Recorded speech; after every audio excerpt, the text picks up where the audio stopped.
ও দুনিয়ার মানুষ, আল্লাহ পাক বলে দিলেন অবশ্যই তোমাদের জন্য রাসূলুল্লাহর মধ্যেই রয়েছে উত্তম আদর্শ।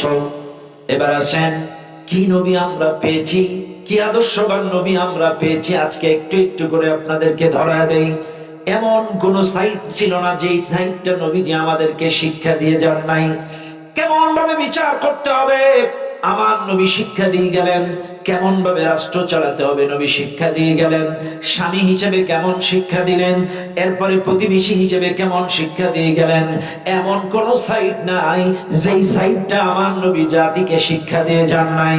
ও দুনিয়ার মানুষ, একটু ভালো করে লক্ষ্য করেন, আমার নবী ইন্তিকালের পরে আব্দুল্লাহ ইবনে মাসউদ রাদিয়াল্লাহু তাআলা আনহু নামে একজন সাহাবী আম্মা জান আয়েশা সিদ্দিকা রাদিয়াল্লাহু তাআলা আনহুর ঘরের সামনে চলে গেলেন। তার ঘরের সামনে চলে গেলেন, আম্মা জান আয়েশা ঘরের সামনে যেয়ে আব্দুল্লাহ ইবনে মাসউদ রাদিয়াল্লাহু তাআলা আনহু দরজায় ঘা দিলেন। আম্মা জান, আম্মা জান, আম্মা জান ডাক দিলেন, আম্মা জান আয়েশা বলে ডাক দিলেন। বেশ কিছুক্ষণ পরে আম্মা জান আয়েশা দরজার কাছে পর্দার আড়াল থেকে ডাক দিয়ে বলেন, কে বলছেন আপনি? বলে, আমি আব্দুল্লাহ ইবনে মাসউদ। কি বলতে চান? বলছে, আম্মা জান আমরা নবীজির খিদমত করেছি, নবীজির সংস্পর্শে লম্বা সময় আমরাও থেকেছি, আপনিও থেকেছেন, কিন্তু আম্মা জান আমরা যেটা জানি না সেটা আপনি জানেন। এমন কিছু অন্তরঙ্গ মুহূর্ত, হৃদয় স্পর্শী ঘটনা আপনি বলতে পারেন আমরা জানি না। আম্মা জান আপনি রাসূলুল্লাহর জীবন আদর্শ সম্পর্কে আমাকে কিছু ব্রিফিং করেন, বর্ণনা করেন। এইটা আমরা কিতাব আকারে রচনা করতে চাই, কিতাব আকারে লিপিবদ্ধ করতে চাই, পরবর্তী জেনারেশন যেন এই কিতাব থেকে রাসূলুল্লাহকে জানতে পারে। আম্মা জান আয়েশা বলেন, কানা খুলুকুল কুরআন, আমার নবীর চরিত্রটাই তো কোরআন। কান্নাহু কুরআনুন হাইয়ুন, আমার নবী জীবন্ত কোরআন, কোরআনই নবী, নবী কোরআন। এই কোরআনটাই হলো আমার নবীর চরিত্র। এই দুনিয়ার মানুষ কেউ যদি নবীকে জানতে চায়, বুঝতে চায়, নবীকে পড়তে চায়, লোকটা যেন কোরআন পড়ে, কোরআন পড়ে, কোরআন পড়ে, কোরআনের পাতায় পাতায়, লাইনে লাইনে আমার নবীর জীবন চরিত্র আদর্শ মিশে আছে। আলহামদুলিল্লাহ নাহমাদুহু ওয়া নাস্তাঈনুহু ওয়া নাস্তাগফিরুহু ওয়া নু'মিনু বিহি ওয়া নাতাওয়াক্কালু আলাইহি ونعوذ بالله من شرور أنفسنا ومن سيئات أعمالنا من يهدي الله فلا مضل له ومن يضلل فلا هادي له ونشهد أن لا إله إلا الله وحده لا شريك له ونشهد أن سيدنا ونبينا ومولانا محمدا عبده ورسوله الذي أرسله بالحق بشيرا ونذيرا وداعيا إلى الله بإذنه وسراجا منيرا فقد قال الله تعالى في كلامه المجيد وفرقانه الحميد সবাই পড়েন আউযু বিল্লাহি মিনাশ শাইতানির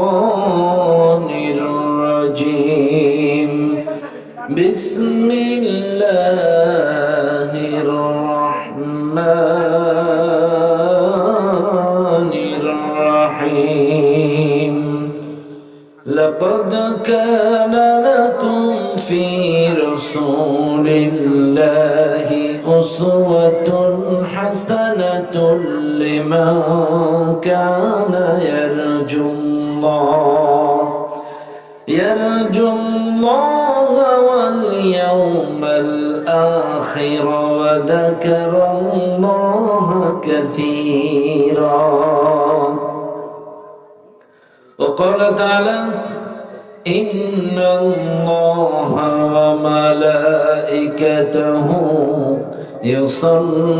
يصلون على النبي يا أيها الذين آمنوا صلوا عليه وسلموا تسليما درود إبراهيم اللهم صل على محمد وعلى آل محمد كما صليت على إبراهيم وعلى آل إبراهيم إنك حميد مجيد اللهم بارك على محمد وعلى آل محمد كما باركت على إبراهيم وعلى آل إبراهيم إنك حميد مجيد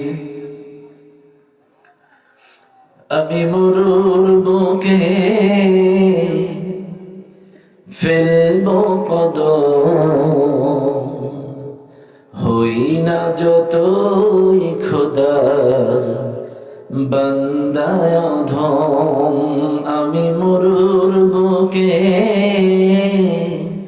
ফেলবো কদম হই না যতই খোদার বান্দায় অধম খোদার হাবিবকে ভেবে ভেবে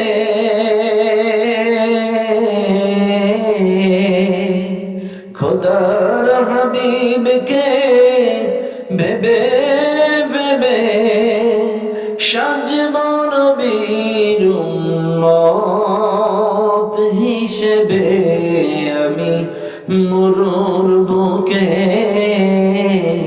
ফেলবো কদম হই না যতই খোদার বান্দায় অধম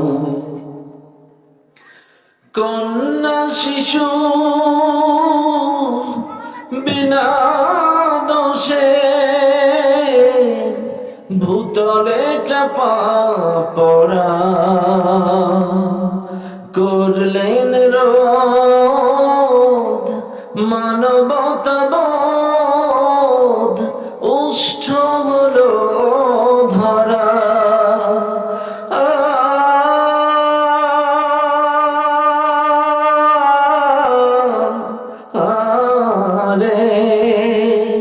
মানবতায় ভাবে কে দীক্ষা দিবে সাজব নবীর উম্মত হিসেবে আমি মরুর বুকে ফেলবো কদম হই না যতই খোদার বান্দায় অধম রাকশা বাজার বাতিনিয়া হাফিজিয়া মাদ্রাসার উন্নতি করবে হেফজ সমাপনী ছাত্রদের পাগড়ি প্রদান উপলক্ষে 14তম বার্ষিকী আজকের বিশাল ওয়াজ মাহফিলে সুযোগ্য সম্মানিত সভাপতি আজকের মাহফিলে আমন্ত্রিত প্রধান অতিথি জনাব আলহাজ মোহাম্মদ ইউনুস আলী সাহেব আমন্ত্রিত অন্যান্য অতিথিবৃন্দ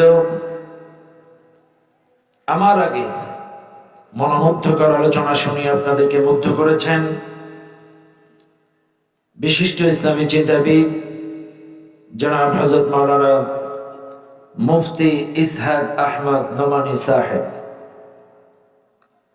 দোয়া করছি বারাকাল্লাহু ফি হায়াতি বলেন আল্লাহুম্মা আমিন আলোচনা করেছেন হাফেজ মাওলানা মুফতি কাউসার আহমদ রহমানী আলোচনা করেছেন আরো অন্যান্য উলামা ইকরাম এই মঞ্চে উপস্থিত এলাকার সুনামধন্য ব্যক্তিবর্গ মুরব্বিয়ান ইকরাম উলামা ইকরাম উলামা আইজাম ডানে বামে সামনে উপস্থিত দূর দূরান্ত থেকে আগত দিনদার মুত্তাকিন পরেজগার ভাই ও বাবাজিরা পদ্মার আড়ালে শ্রদ্ধেয়া আমার সম্মানিত মা ও বোনেরা সকলকে সুন্নাত তরিকা অনুযায়ী সালাম জানাই আসসালামু আলাইকুম ওয়া রাহমাতুল্লাহি ওয়া বারাকাতুহু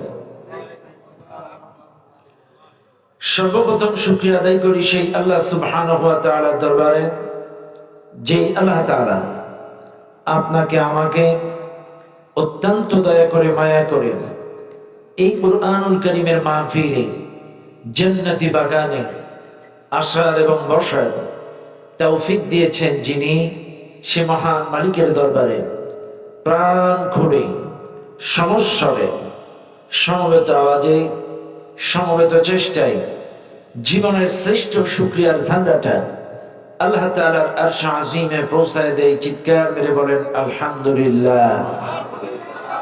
আর একটু জোরে বলেন আলহামদুলিল্লাহ। দুরূদ ও সালাম পাঠ করি সে মহান মানবতার মুক্তির দূতের জন্য, যিনি আমার আপনার সকলের কিয়ামতের কঠিন মুসিবতের সময়ের একান্ত সুপারিশকারী প্রিয় নবী, নবী মুহাম্মদুর রাসূলুল্লাহ। সবাই বলেন সাল্লাল্লাহু আলাইহি ওয়াসাল্লাম। মাগফিরাত কামনা করছি সেই সকল ভাইদের জন্য যারা দ্বীনের জন্য, ইসলামের জন্য প্রাণ দিয়ে শহীদ হয়েছেন। আল্লাহ তাআলা তাদের সকলকেই জান্নাতুল ফিরদাউসের সর্বোচ্চ মর্যাদা দান করুন। বলেন আল্লাহুম্মা আমিন। আরো জোরে বলেন আল্লাহুম্মা আমিন। আজকের এই মাহফিলে যারা আসছেন, এই মাহফিলে এসে খুশি না বেজার? সবাই বলেন আলহামদুলিল্লাহ। কুরআনুল কারীমের মাহফিলে এসে খুশি হওয়াটা ঈমানের বহিঃপ্রকাশ। ঈমানদার ভালো কাজে ডাক আসলে বসে থাকতে পারে না। ঈমানদার কোনো ভালো কাজ দেখে ব্যবসা বাণিজ্য চাকরি বাকরি কাজে কামে থাকতে পারে না। ঈমানদারের কলিজায় টান লেগে যায়। এজন্য অত্র এলাকার মধ্যে ঈমানের বীজ যাদের মধ্যে আছে তারা সবাই এই মাহফিলের অন্তর্ভুক্ত হয়ে গেছে। কথা বলেন ঠিক না বেঠিক? যারা দাঁড়িয়ে আছেন আমি অনুরোধ করবো একটু বসে যান। শোনা ভাই, কত দিকে কত রাত কাটাইছেন, কত দিকে কত সময় পার হয়ে গেছে। একটা দিন আল্লাহর কোরআনের জন্য একটু বসেন ভাই। নিঃসন্দেহে এটা জান্নাতের বাগান। আচ্ছা আপনারা বলেন তো, জান্নাতের মধ্যে কি কয়েকটা রড লাইট আর এরকম শামিয়ানা থাকবে? তাহলে এটাকে জান্নাতের বাগান বলা হয় কেন? এইটা রিয়াজুল জান্নাত, জান্নাতের বাগান বলা হয় হাদিসের ভাষায়। আসলে জান্নাতের মধ্যে তো কয়েকটা টিউব লাইট আর এরকম শামিয়ানা থাকবে না। তাহলে কেন বলা হয়? এই কারণে বলা হয়, যখন পাবনা থেকে একটা পরিবহন ছেড়ে যায় ঢাকার উদ্দেশ্যে, বেড়া বাস স্ট্যান্ডে দাঁড়ায় থাকে একটা পরিবহন, পাবনা এক্সপ্রেস, হানিফ, নাবিল, যেটাই বলেন আর কি।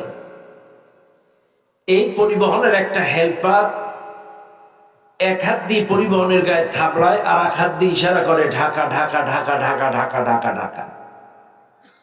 আপনারাই বলেন এই স্থানটা ঢাকা নাকি এই পরিবহনটা ঢাকা? পরিবহনটা ঢাকা। বুঝছেন? কিন্তু আবার যে স্থানে দাঁড়িয়ে আছে স্থানটাও ঢাকা নয়, বা যে পরিবহনের গায়ে হাত দিয়ে থাবড়াচ্ছে এটাও ঢাকা নয়। কিন্তু তারপরেও কেন বলা হচ্ছে ঢাকা ঢাকা ঢাকা?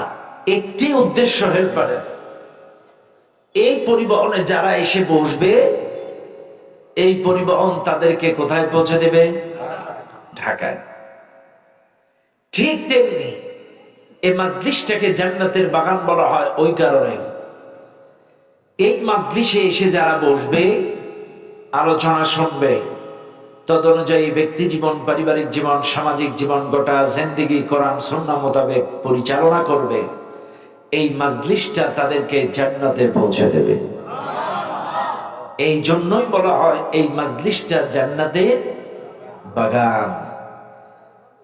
কাজে নিঃসন্দেহে এখানে যারা আছেন জান্নাতি বাগানে আছেন। এখন বলেন জান্নাতি বাগান থেকে যাবেন কারা কারা? দুহাত তোলেন। এ বাগান ছেড়ে চলে যাবেন? বুঝেন নাই? নতুন নতুন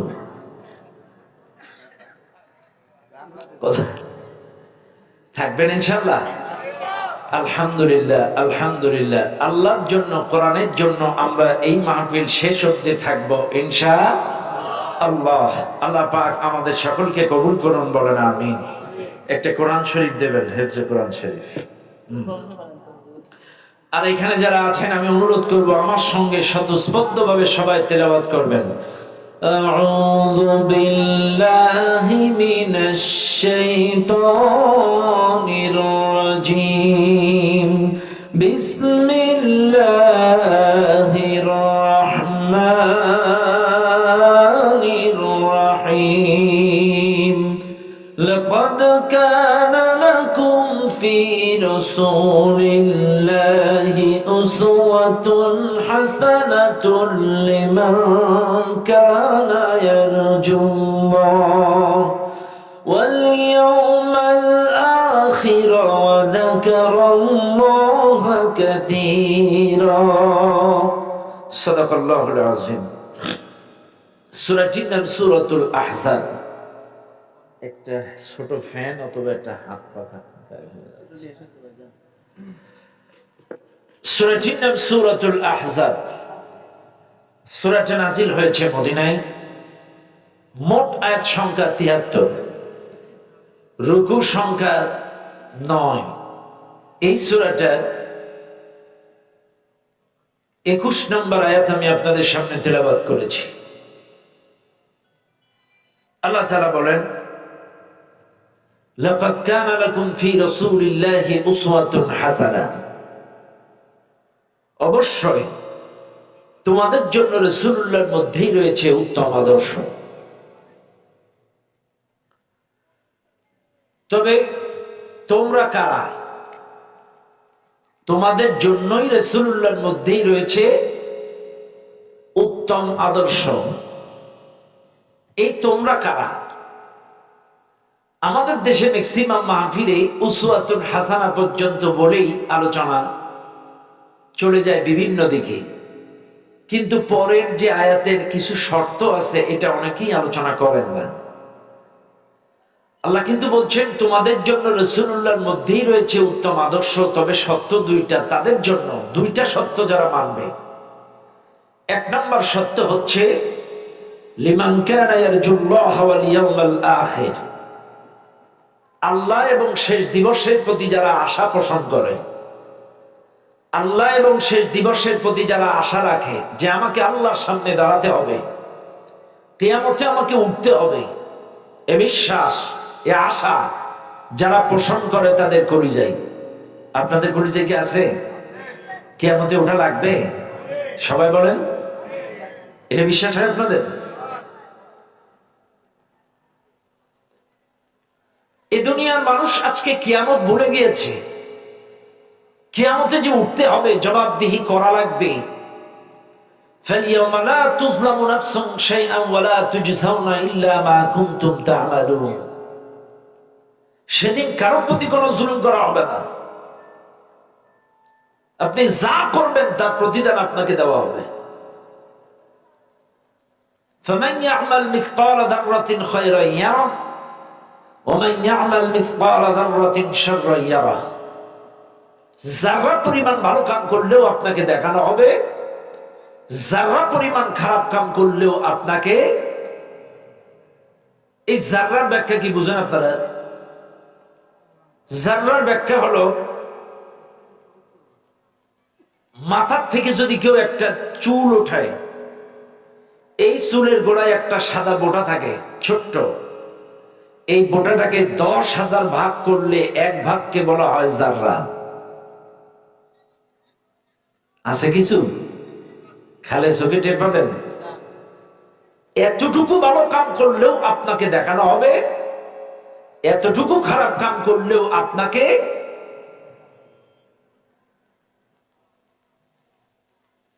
তাহলে এক নাম্বার সত্য হলো আল্লাহ এবং শেষ দিবসের প্রতি আশা পোষণ করবে। দুই নাম্বার সত্য, ওয়াযাকারাল্লাহা কাসীরা, অধিক পরিমাণ আল্লাহকে স্মরণ করবে। এর অর্থ কি? সপ্তাহে সপ্তাহে জিকির করা, মাসে মাসে ওরস শরীফে। এর অর্থ মুমিন জিন্দেগির ঘুম থেকে উঠে থেকে শুরু করে ঘুমানো পর্যন্ত 24টা ঘন্টা সকল কাজে স্মরণ করবে কার? আরো জোরে বলেন কার? জীবনের সব ক্ষেত্রে ঘুম পাড়বেন, আল্লাহুম্মা বিসমিকা আমুতু আহইয়া।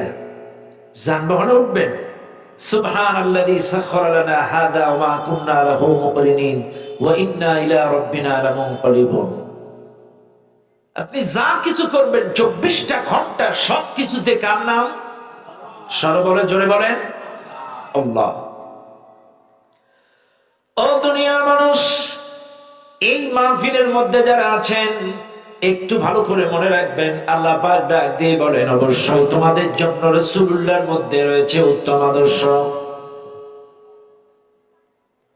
আল্লাহ এবং শেষ দিবসের প্রতি যারা আশা রাখেন, আজ এই মাহফিলে যারা আছেন, মনে রাখবেন এই মাহফিলের জনগণ, এই দুনিয়ার মানুষ শেষ দিবসের কথা বিশ্বাস করে না, কিয়ামতের কথা তাদের মাথায় থাকে না। কিয়ামতের চিন্তা যদি মাথায় থাকতো, মানুষের লুণ্ঠন করা, দুর্নীতি করা, ঘুষ খাওয়া, সুদের সাথে সম্পৃক্ত হওয়া, পরকীয়া হওয়া, জেনা করা, কোন পাপের সাথে এই দুনিয়ার মানুষ সম্পৃক্ত হতে পারত না।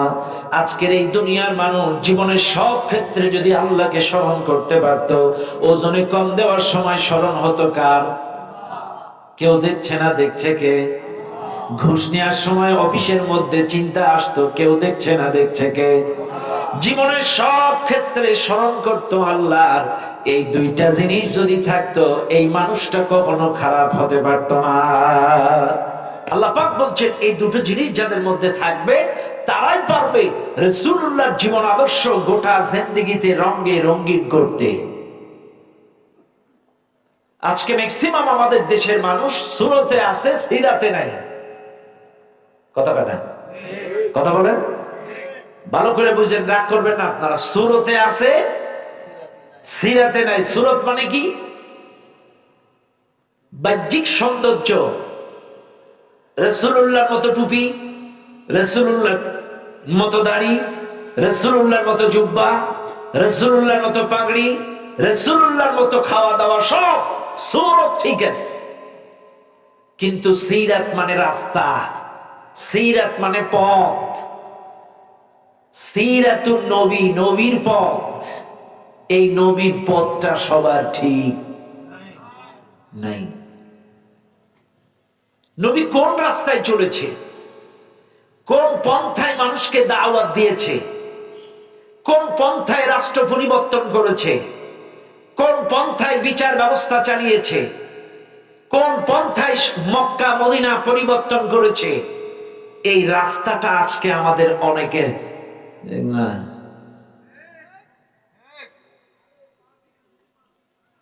সুরত ঠিক আছে কিন্তু সিরাত ঠিক নাই।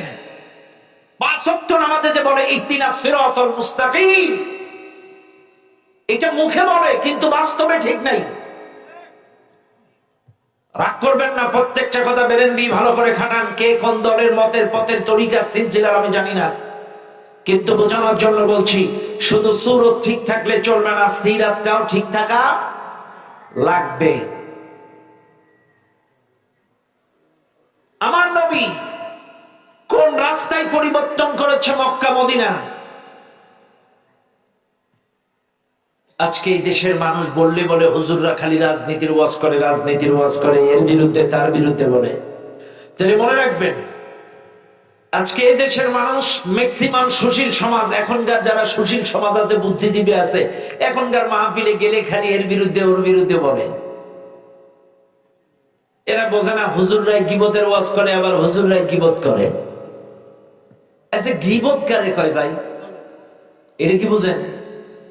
গীবতটা হচ্ছে কাউকে হেয় করা, ছোট করা, ক্রিটিসাইজ করা, কটাক্ষ করা, ব্যঙ্গ করা, একজন ভাইয়ের অনুপস্থিতিতে তার দোষ ত্রুটি আলোচনা করা কোন উদ্দেশ্যে? তাকে হেয় প্রতিপন্ন ছোট কটাক্ষ ক্রিটিসাইজ করার উদ্দেশ্যে পিছনে তার দোষ ত্রুটি আলোচনা করাটাই হলো গীবত। কিন্তু কেউ যদি খারাপ হয়, তাকে তার সম্পর্কে তার কর্মকাণ্ড সম্পর্কে কাউকে সচেতন করা ওয়াজিব, ফরজ, কখনো কখনো ফরজ। মনে করেন আমার লেনদেন প্রচন্ড খারাপ, আমার সঙ্গে এলাকার কাউরে ঘুরতে দেখছেন, এখন এলাকার একজনকে ডেকে বলছে তোমারে দেখলাম ওর সাথে ঘুরতেছো, খবরদার ওর লেনদেন এত খারাপ, একবার যদি টাকা নিয়েছে এই জীবনে আর পাবা না। এর থেকে আমাকে সচেতন করাটা ফরজ, কারণ ওর চাইলে যদি ও পরেও ধ্বংস হয়ে যাবে। ওর সাথে তুমি বেড়াচ্ছ, ওর চরিত্র ভালো না, ওই এই করে, খবরদার, সৎসঙ্গে স্বর্গবাস, অসৎসঙ্গে সর্বনাশ, ওর সাথে গেলে কিন্তু চরিত্র নষ্ট হয়ে যাবে। ব্যাস, ওর থেকে একে সচেতন করা জায়েজ, এটা গীবত নয়।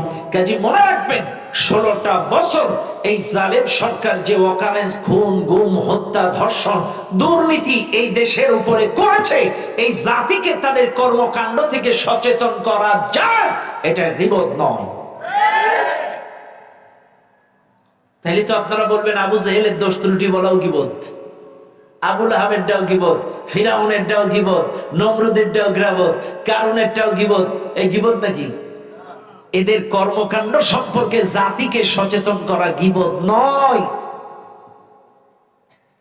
জানেন রে, এই কি হলো, পাওয়ার কি হলো, কমে গেছে তো, হঠাৎ কমে গেছে, কিন্তু খেয়াল করেন। তাহলে মনে রাখবেন, তাদের কর্মকাণ্ড সম্পর্কে সচেতন করা জায়েজ। এদেশ 5ই আগস্টে নতুন করে স্বাধীনতার মুখ দেখেছে, কিন্তু এখনো পর্যন্ত এই জালেমদের ষড়যন্ত্র, দেশি বিদেশি ষড়যন্ত্র বন্ধ হয় নাই। এখনো পর্যন্ত দেশি বিদেশি ষড়যন্ত্র চালাচ্ছে, টাস টাস করে, যেখানে পারে, যেমনে পারে, যে কায়দায় পারে। নতুন কোন রেকর্ড ফার্স্ট হয়েছে দেখেন নাই? ডোনাল্ড ট্রাম্পের ছবি নিয়ে মিছিল করতে গেছে। এই রে সালা, মানুষের বয়স হলে নাকি বুদ্ধি কমে। হ্যাঁ, আশ্চর্য হয়ে যাবেন। মানুষ ভুল করলে অনুতপ্ত হয়, অনুশোচিত হয়। হাজার হাজার আলেম হত্যা করলো, হাজার হাজার ছাত্র খুন করলো, লক্ষ লক্ষ কোটি টাকা পাচার করলো, এদেশের মানুষ মাথার ঘাম পায়ে ফেলে টাকাগুলো ব্যাংকে রাখলো। আজকে কোন ব্যাংক 3000 5000-এর বেশি টাকা দিতে পারছে না, দেউলিয়া করে দিল দেশ। আর আজকে একটা বারের জন্য এরা অনুতপ্ত তো হয় না, আরো খালি কয় আইতেছে, আসতেছে, টুক করে ঢুকে পড়তেছে। এতটাই সোজা? আসেন না টুক করে। 1200 বছর জেল। কয় বছর? কাজে আমাদের হুজুরদের যে পরিমাণ জুলুম, নির্যাতন, নিপীড়নের স্টিম রুলার চালাইছেন, আমরা হুজুররাই প্রত্যেকটা হুজুরদের জীবন থেকে 2-1 দিন 3 দিন 4 দিন করে দিয়ে 1200 বছর আয়না ঘরে রেখে তারপরে আর কাজ। কথা প্রাথমিক হিসাব একটা পত্রিকা বাইর করছে, একজন বলছে 800 বছর, আর একজন বলছে 1200 বছর। চাইলে তো একজন তো আর 1200 বছর বাঁচে না, এই জন্য আমরা কম কম করে দিয়ে দেবো, 1200 বছর পুরোই ছাড়বো। ঠিক আছে কিনা? কর এই যেরকম মাহফিলে টাকা কালেকশন হলো, আমি কটা দিন কালেকশন করবো নাকি? 1200 বছর দেবেন আপনারা? এই তো। চাইলে মনে রাখবেন, কারোর কর্মকাণ্ড, জালেমদের কর্মকাণ্ড, নাস্তিকদের কর্মকাণ্ড, ইহুদিদের কর্মকাণ্ড, কাফেরদের কর্মকাণ্ড, ইসলাম বিদ্বেষী নাস্তিকদের কর্মকাণ্ড সম্পর্কে জাতিকে সচেতন করা গীবত নয়, এটা জায়েজ।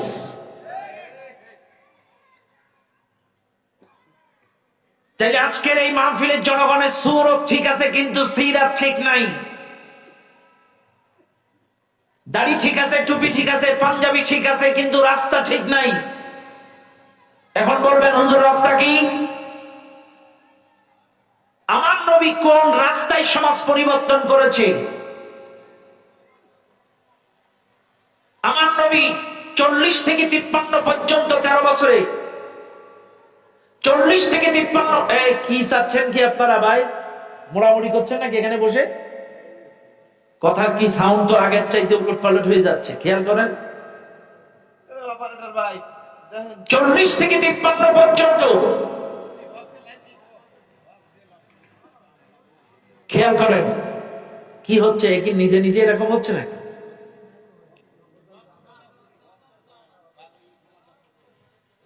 40 থেকে 53 পর্যন্ত 13টা বছর আমার নবী 88টা সূরা দিয়ে মক্কার সুদ ঘুষ শিরক বিদআত কুফরি পরিবর্তন করতে পারে নাই। পেরেছে? পেরেছে? বলে নাই।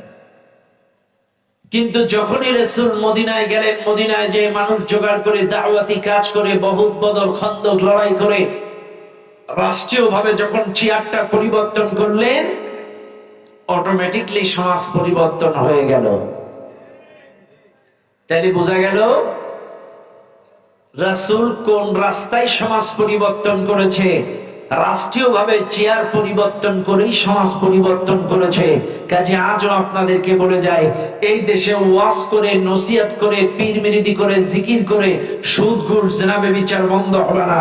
এদের যদি দুর্নীতি মুক্ত, চাঁদাবাজ মুক্ত, সন্ত্রাস মুক্ত, এদের যদি একটা ভালো সুন্দর রাষ্ট্র দেখতে চান, রাষ্ট্রীয়ভাবে এই চেয়ার পরিবর্তন করতে হবে। চেয়ার পরিবর্তন ছাড়া সমাজ পরিবর্তন হবে না। আমার নবীও পড়ে নাই, 13টা বছর দাওয়াতি কাজ করে মক্কায় একটা সুদ ঘুষ জেনা ব্যভিচার পরিবর্তন করতে পারে নাই। মদিনায় যে রাষ্ট্রীয়ভাবে যখন চেয়ার পরিবর্তন করেছে, সমাজ পরিবর্তন হয়ে গিয়েছে। কাজে আপনারা মনে করবেন হুজুররা খালি জিকির আজগার করবে, নামাজ পড়বে, হুজুররা এইসব চেয়ার টিয়ারে আসবে কেন? আচ্ছা আপনারাই কোন চোর যদি ক্ষমতায় যায় চুরির আইন বাস্তবায়ন করবে, এটাই স্বাভাবিক। মাতাল যদি রাষ্ট্রীয় ক্ষমতায় যায় মাতালি ওই মদের আইন পাশ করবে, এটাই স্বাভাবিক। দুর্নীতিবাদ যদি ক্ষমতায় যায় দুর্নীতি ওপেন করে দেবে, এটাই স্বাভাবিক। লম্পট যদি ক্ষমতায় যায় লম্পট কি করবে? পার্ক গুলো, আবাসিক গুলো, পতিতালয় গুলো উন্মুক্ত করে দেবে, এটাই স্বাভাবিক। আর একজন কোরআনওয়ালা, আল্লাহওয়ালা, নবীওয়ালা যদি ক্ষমতায় যায়, এরা আল্লাহর কোরআনের আইন বাস্তবায়ন করবে, এটাই স্বাভাবিক। এটাই স্বাভাবিক। দুনিয়ার মানুষ, আল্লাহ পাক বলে দিলেন, অবশ্যই তোমাদের জন্য রাসূলুল্লাহর মধ্যেই রয়েছে উত্তম আদর্শ। এবার আসেন, কি নবী আমরা পেয়েছি, কি আদর্শবান নবী আমরা পেয়েছি, আজকে একটু একটু করে আপনাদেরকে ধরা দেই। এমন কোন সাইট ছিল না যে সাইটটা নবীজি আমাদেরকে শিক্ষা দিয়ে যান নাই। কেমন ভাবে বিচার করতে হবে আমার নবী শিক্ষা দিয়ে গেলেন, কেমন ভাবে রাষ্ট্র চালাতে হবে নবী শিক্ষা দিয়ে গেলেন, স্বামী হিসেবে কেমন শিক্ষা দিলেন, এরপরে প্রতিবেশী হিসেবে কেমন শিক্ষা দিয়ে গেলেন। এমন কোন সাইট নাই যেই সাইটটা আমার নবী জাতিকে শিক্ষা দিয়ে যান নাই। ও দুনিয়ার মানুষ, একটু ভালো করে লক্ষ্য করেন, আমার নবী ইন্তিকালের পরে আব্দুল্লাহ ইবনে মাসউদ রাদিয়াল্লাহু তাআলা আনহু নামে একজন সাহাবী আম্মা জান আয়েশা সিদ্দিকা রাদিয়াল্লাহু তাআলা আনহুর ঘরের সামনে চলে গেলেন। তার ঘরের সামনে চলে গেলেন, আম্মা জান আয়েশার ঘরের সামনে যেয়ে আব্দুল্লাহ ইবনে মাসউদ রাদিয়াল্লাহু তাআলা আনহু দরজায় ঘা দিলেন। আম্মা জান, আম্মা জান, আম্মা জান ডাক দিলেন, আম্মা জান আয়েশা বলে ডাক দিলেন। বেশ কিছুক্ষণ পরে আম্মা জান আয়েশা দরজার কাছে পর্দার আড়াল থেকে ডাক দিয়ে বলেন, কে বলছেন আপনি? বলে, আমি আব্দুল্লাহ ইবনে মাসউদ। কি বলতে চান? বলছে, আম্মা জান, আমরা নবীজির খিদমত করেছি, নবীজির সংস্পর্শে লম্বা সময় আমরাও থেকেছি, আপনিও থেকেছেন, কিন্তু আম্মা জান আমরা যেটা জানি না সেটা আপনি জানেন। এমন কিছু অন্তরঙ্গ মুহূর্ত, হৃদয় স্পর্শী ঘটনা আপনি বলতে পারেন, আমরা জানি না। আম্মা জান, আপনি রাসূলুল্লাহর জীবন আদর্শ সম্পর্কে আমাকে কিছু ব্রিফিং করেন, বর্ণনা করেন। এইটা আমরা কিতাব আকারে রচনা করতে চাই, কিতাব আকারে লিপিবদ্ধ করতে চাই, পরবর্তী জেনারেশন যেন এই কিতাব থেকে রাসূলুল্লাহকে জানতে পারে। আম্মা জান আয়েশা বলেন, কানা খুলুকুল কোরআন, আমার নবীর চরিত্রটাই তো কোরআন। কান্নাহু কুরআনুন হাইয়ুন, আমার নবী জীবন্ত কোরআন, কোরআনই নবী, নবী কোরআন। এই কোরআনটাই হলো আমার নবীর চরিত্র। এই দুনিয়ার মানুষ কেউ যদি নবীকে জানতে চায়, বুঝতে চায়, নবীকে পড়তে চায়, লোকটা যেন কোরআন পড়ে, কোরআন পড়ে, কোরআন পড়ে। কোরআনের পাতায় পাতায়, লাইনে লাইনে আমার নবীর জীবন চরিত্র আদর্শ মিশে আছে। কোরআনের প্রত্যেকটা লাইনে লাইনে, পাতায় পাতায় রাসূলুল্লাহর আদর্শ মিশে আছে। কিন্তু আজ দুঃখজনক হলেও সত্য, এ বাংলাদেশের মানুষ কোরআন পড়ে না, কোরআন থেকে রাসূলুল্লাহকে জানে না, কোরআন থেকে রাসূলুল্লাহর জীবন আদর্শগুলো জীবনে, ব্যক্তি জীবনে, পারিবারিক জীবনে কায়েমের চেষ্টা করে না। ও দুনিয়ার মানুষ, কি নবী আমরা পেয়েছি? আজকে এই মাহফিলে যারা আছেন একটু ভালো করে লক্ষ্য করেন। আমার নবী এমন নবী, 63 বছরের জীবনে একটা মিথ্যা কথা বলে নাই। সুবহানাল্লাহ বলবেন না? আরো জোরে বলেন না? 63 বছরে একটা মিথ্যা কথা বলি নাই। কি নবী? এই মাহফিলে আমরা তো সবাই নবীর উম্মাত। একটা মানুষ বলেন তো 63 বছর দূরে থাক, এক বছরে মিথ্যা কথা কর না এমন একটা লোক হাত তোলেন তো। হ্যাঁ, অথচ আমাদের নবী 63 বছর একটা মিথ্যা কথা বলে নাই। কি নবী আমরা পেয়েছি? তিনি জন্মগত সত্যবাদী ছিলেন। ইসলাম তো আসতে 40-এর পরে। নামাজ, রোজা, হজ, যাকাত, ইসলামী শরিয়া এগুলো এসেছে 40-এর পরে। কিন্তু নবী আমার জন্মগত সত্যবাদী ছিলেন, নবী আমার জন্মগত ন্যায়পরায়ণ ছিলেন। কিন্তু আজ আমরা আশিকে রাসূল, নবীর উম্মাহ, সুরতে 100%, কিন্তু কথায় কথায় মিছা কথা, কথায় কথায় মিছা কথা। দেখবেন, রাগ করবেন না, আপনি যাবেন বাজারে, এক নাম্বার জিনিস, এর মধ্যে কোনো ভেজাল নেই, অথচ বাড়ি যেয়ে দেখে 4 নাম্বার মাল। কথায় কথায় মিথ্যা কথা। আর আমাদের যিনি ছিলেন, এই যে মামুর বাড়ি চলে গেছে, ইনি যে জীবনে কোনো সত্য কথা বলেছে কিনা আমার সন্দেহ আছে। কথা না, খালি একটাই বক্তব্য, সারা জীবন স্বজন হারাবার যন্ত্রণা। এই যে কত বড় কষ্টে কথা, এ কথা জীবনে একটা সত্যি কথা কইছে কিনা এটা আমার সন্দেহ আছে। মানুষ মিছা কথা কয়, একটা লিমিট থাকা উচিত।